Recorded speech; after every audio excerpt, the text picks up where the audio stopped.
Hello class, today we're going to be talking about the derivatives of logarithmic functions. So here up on top you see that I have four kind of equations here, four general forms, where the left two are the natural log of x or u, and then the right side is just our normal logarithms of x or u. So the top two here is just if we have x. So if it's just ln of x, it's going to equal 1 over x. Or if we have log base a of x, it's going to be 1 over x times ln of a. So those are two good things to remember. But what if we have something where it's not just of x? What if it's something like down here, like 3x plus 2?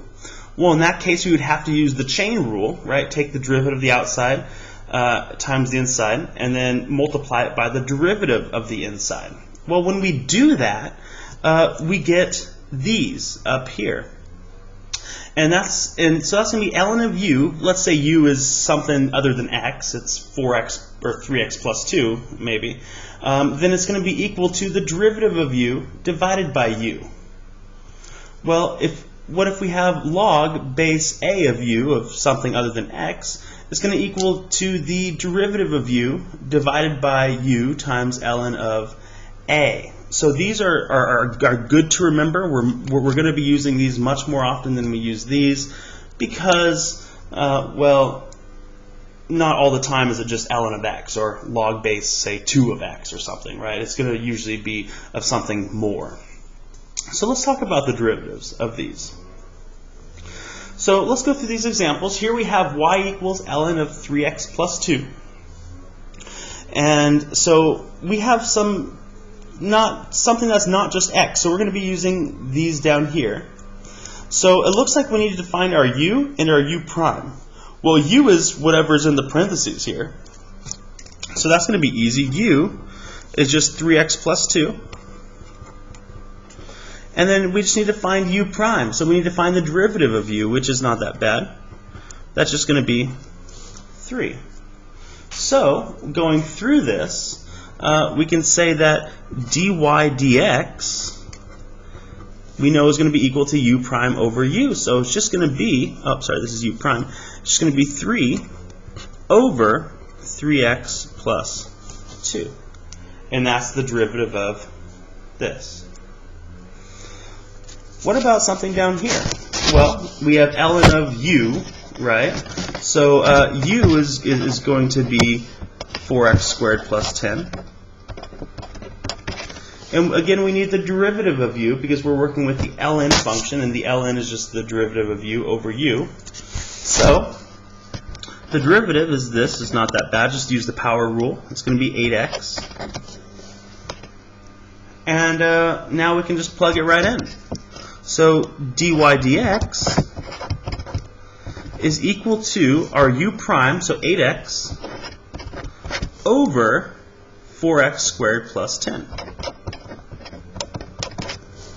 And that's how we get the derivatives of the natural log. It's really not that bad. Let's go on to the log, and the logs aren't that bad either. It looks like we'll need to find what our a is, our u is, and our u prime. Well, a is just the base value, so in this case a is 2. And then our u is whatever this mess is. So our u is going to be 4x plus 1. And we do need our u prime because we are using the chain rule. So we need to take the derivative of that inside. And that's going to be 4x, just 4. What am I doing? That's just 4. That's not 40. I'll just 4. There you go. And then we just plug it right into our formula here.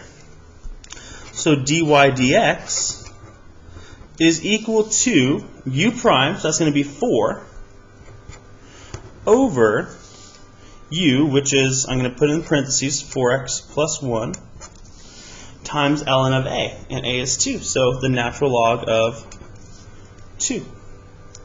And that's the derivative of the log. Let's do one more just to kind of cement this concept here. So again, we have a log, and we're going to use this u version here because we have this x squared plus 7x. So let's define our a, our u, and our u prime because we'll need those.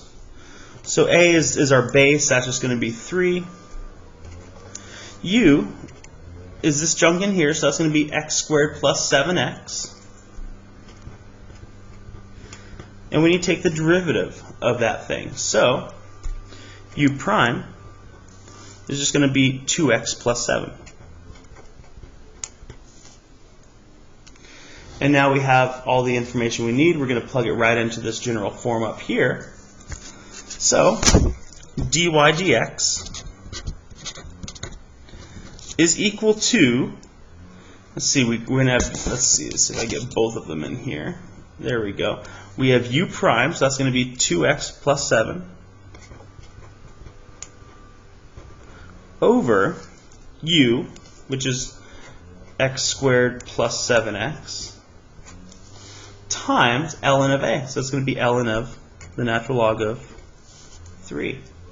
So this is the derivatives of logarithmic functions. It's really not that bad as long as we remember these. So I would highly recommend writing them down in your notes and using them for the worksheet. So that's all I have for you today. Let's get started on the worksheet and let me know if you have any questions. Bye.